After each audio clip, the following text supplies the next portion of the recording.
কথা, আমেরিকা আমাদের সাথে টিকবে না ইনশাআল্লাহ। আমরা বলতেছি 4 দিনের মধ্যে আমরা কলকাতা হোল করে নেব ইনশাআল্লাহ।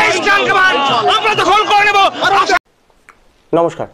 অবশেষে বাংলাদেশ বুঝিয়ে দিল যে তারা কি চাইছে। বাংলাদেশ এমন সিচুয়েশন তৈরি করার চেষ্টা করছিল বহুদিন ধরে, কিন্তু তারা জুলাই বিপ্লবের পর থেকে এইটা করার জন্য মানে বারবার করে চেষ্টা করছিল, কিন্তু সেটা করে পারছিল না ভারতের কারণে।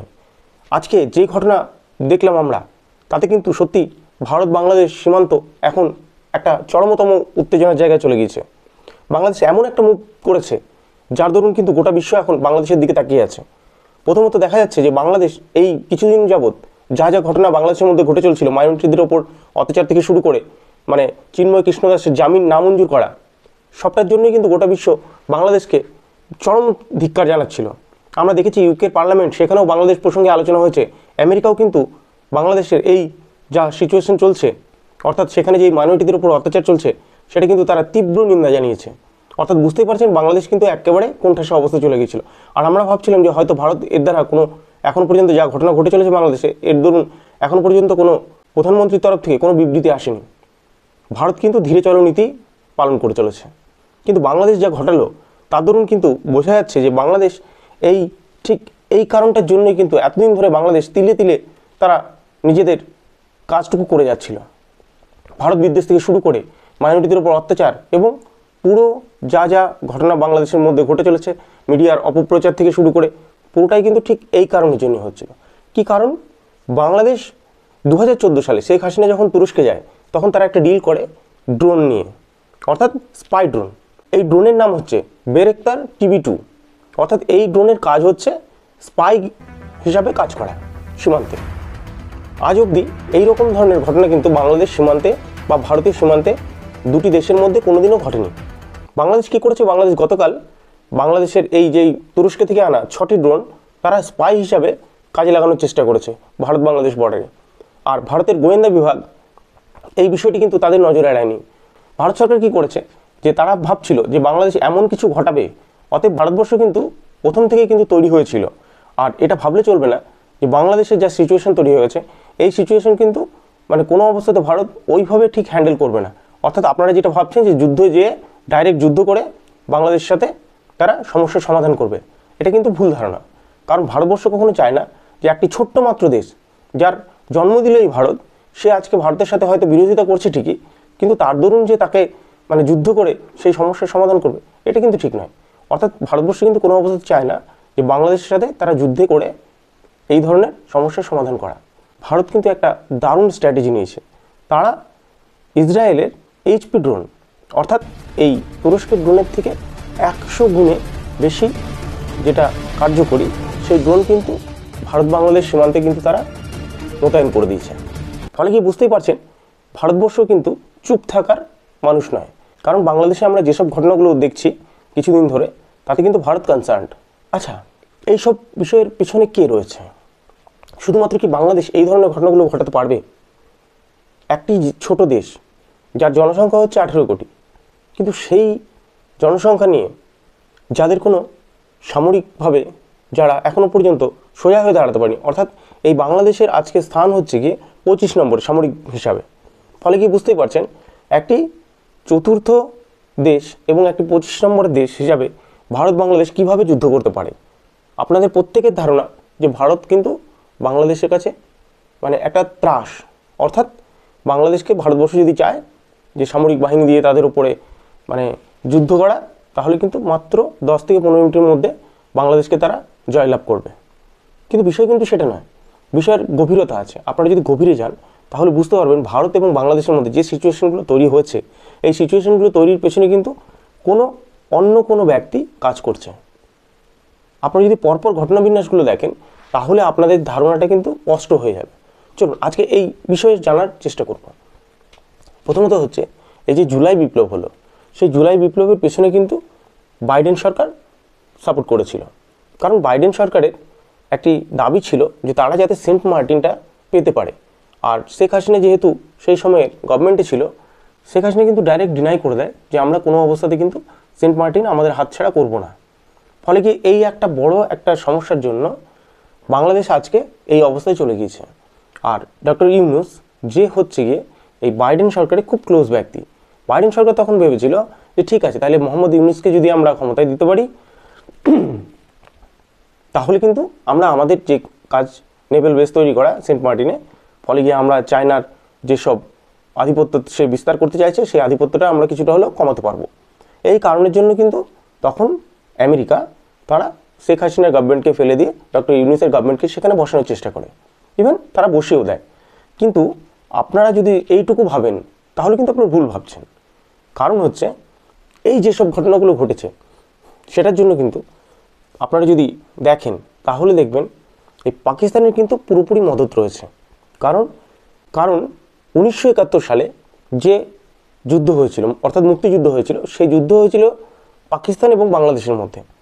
কারণ সেই সময়ে ইস্ট পাকিস্তান এবং ওয়েস্ট পাকিস্তান দুটি মিলে কিন্তু পাকিস্তান ছিল। আর ইস্ট পাকিস্তানের মানুষের ওপর ওয়েস্ট পাকিস্তানিরা তারা ভাষা চাপিয়ে দেওয়ার চেষ্টা করে এবং তাদের সাথে নাইনসাফি করা হয় যাকে বলে। কারণ ট্রেড বলুন বাকি সব কিছুর দিক থেকে তারা বাংলাদেশকে কিন্তু একেবারে পেছনে ফেলার চেষ্টা করে। অথচ দেখা যায় জিডিপির বেশিরভাগটাই কিন্তু বাংলাদেশ থেকে যেত। এই কারণের জন্য সেই সময় বাংলাদেশিদের উপরে প্রচুর পরিমাণে কিন্তু অত্যাচার করতো ওয়েস্ট পাকিস্তানের মানুষেরা। ফলে গিয়ে এখানে একটা মানুষের মধ্যে রোষ তৈরি হয়, আর এই রোষের ফলেই কিন্তু এই বাংলাদেশের সৃষ্টি হয়। দ্বিতীয় বিশ্বযুদ্ধের পরে সবথেকে বড় সেনা আত্মসমর্পণ ছিল কিন্তু এই মুক্তিযুদ্ধ। ভারতবর্ষের সাহায্যেই কিন্তু আজকে বাংলাদেশ তৈরি হয়েছে, এটা কিন্তু কেউ অস্বীকার করতে পারবে না, আর অস্বীকার করার জায়গাও নেই এখানে। ফলে কি বুঝুন, যে দেশটির কাছ থেকে এরা স্বাধীন হলো আজকে সেই দেশটির কাছেই কিন্তু এরা মানে ক্লোজেস্ট হচ্ছে। অর্থাৎ এই পাকিস্তানের কাছে মানে যে স্বাধীন করলো অর্থাৎ ভারতবর্ষ, আজকে তার কাছ থেকে কিন্তু বাংলাদেশ মানে আজকের ডেটের বাংলাদেশ তারা কিন্তু ডিটাচ হচ্ছে। আর যার কাছ থেকে মানে স্বাধীন হয়েছিল তাকে কিন্তু আবার কিন্তু তারা কাছে নিয়ে আসছে।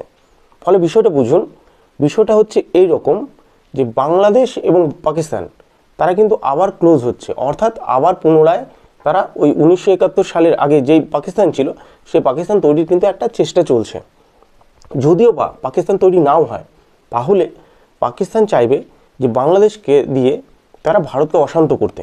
কারণ পাকিস্তানের ওই কাশ্মীর ভ্যালি যেটা আছে মানে কাশ্মীরে, সেখানে কিন্তু তারা সেইভাবে আর মানে যেসব প্রোপাগান্ডা ছিল পাকিস্তানে সেগুলো করতে পারছে না।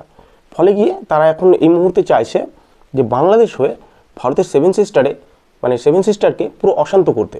ফলে গিয়ে ভারত দুদিক থেকে কিন্তু সমস্যা পড়বে। আর সাথে সাথে দোষর হয়ে পড়েছে কিন্তু চীন। কারণ চীনও চাইবে ভারতবর্ষের যে মার্কেটটা ছিল বাংলাদেশে সেই মার্কেটটা কিন্তু চীন অবশ্যই চাইবে যে তারা ধরতে। কারণ 12 বিলিয়নের মতন ব্যবসা হতো কিন্তু ভারত এবং বাংলাদেশের মধ্যে। আর এই কারণের জন্যই কিন্তু চীন কিছুটা হলেও কিন্তু সাপোর্ট করবে এই পাকিস্তানকে।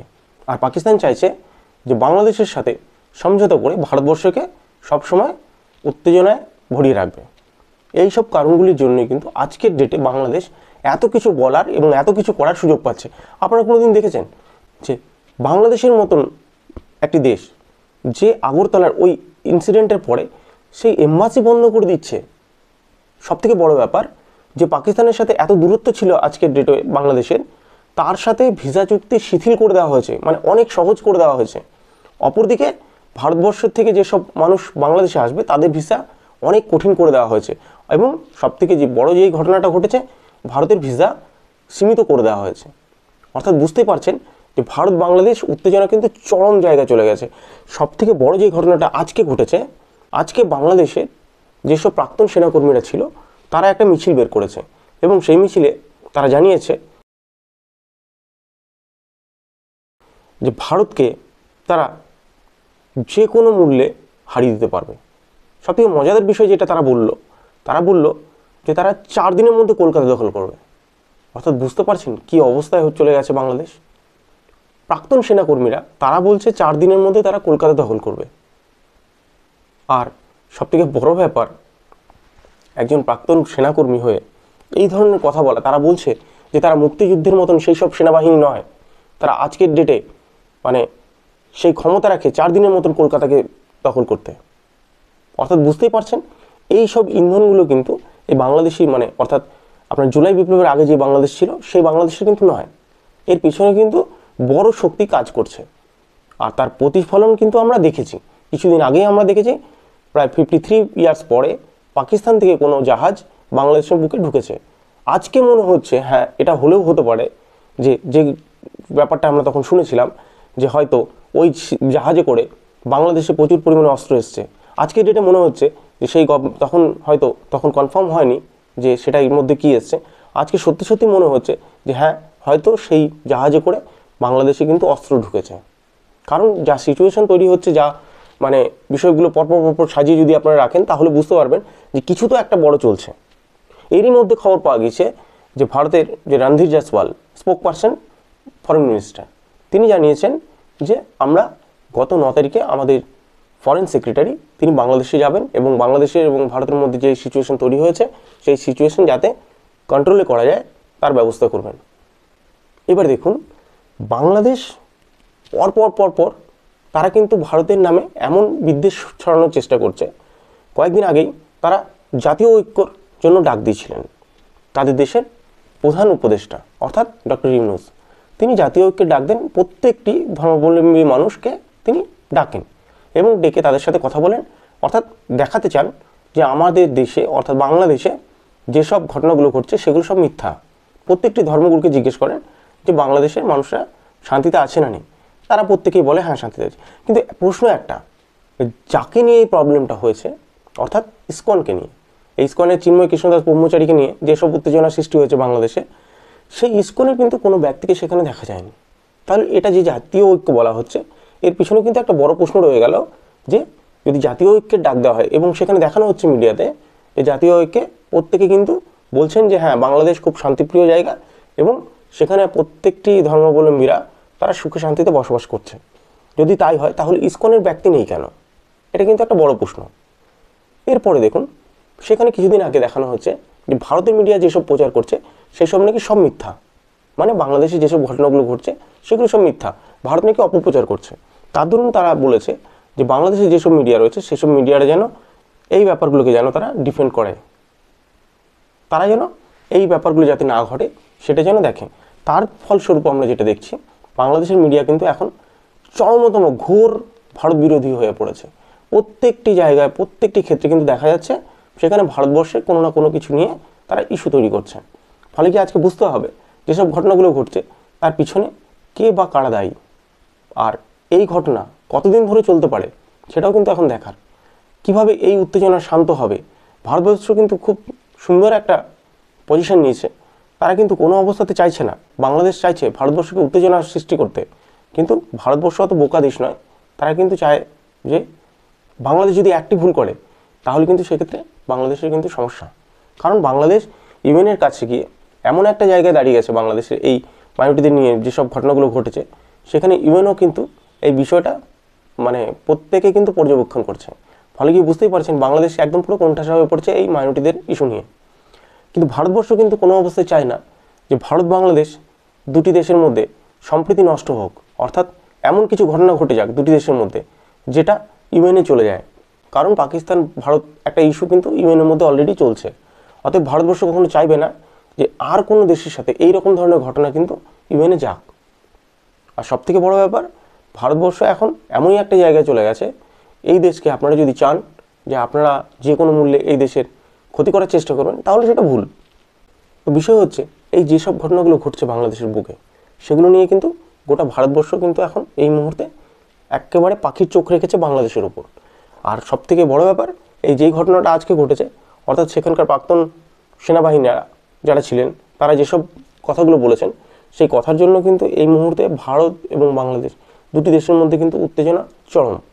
আর ভারতবর্ষের বিএসএফ তারা কিন্তু কনসার্ন এই বাংলাদেশের সীমান্তে যেসব ঘটনাগুলো বাংলাদেশিরা ঘটাচ্ছে তার জন্য কিন্তু ভারতবর্ষ পুরোপুরি তাকিয়ে রয়েছে। যে কোনো মূল্যে এই ধরনের বিষয়কে কিন্তু আটকানোর জন্য তারা একেবারে রেডি। দেখা যাক আগামী দিনে কি ঘটে। ভালো থাকবেন সবাই।